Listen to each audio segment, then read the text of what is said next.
Française, Français, dans les tumultes de ce monde en proie aux tempêtes, mon âme s'inquiète encore pour ce peuple que j'ai, un jour, comparé à des veaux.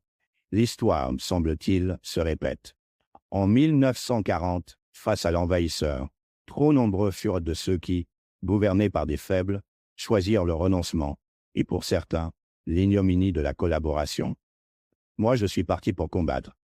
Aujourd'hui, alors que l'ombre de la menace plane à nouveau sur l'Europe et sur la France, je vois ressurgir ici et là, à l'extrême gauche comme à l'extrême droite, ce même virus de la capitulation, de la compromission, voire de la pactisation avec l'agresseur.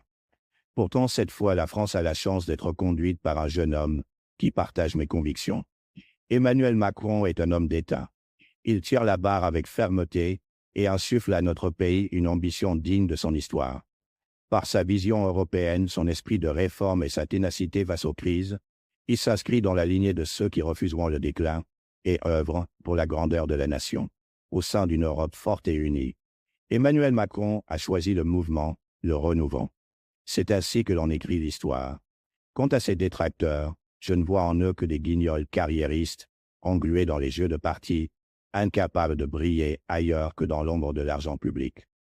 Ils n'ont jamais allumé la moindre étincelle dans le secteur privé, et pourtant, ils prétendent dicter l'avenir de la France. Françaises, Français, ne commettez pas une fois de plus l'erreur face à l'histoire. Écartez ceux qui prêchent le renoncement et la collaboration. Soyez intelligents. Rangez-vous derrière celui qui, seul, a la stature de tenir tête à l'agresseur et d'écrire un nouveau chapitre de notre destin. Je vois en Emmanuel Macron le continuateur de ce que j'ai toujours défendu. La grandeur de la France, la modernisation de notre pays, la défense de nos intérêts sur la scène internationale. Aujourd'hui indissociable d'une Europe puissante et souveraine. Vive la République, vive la France.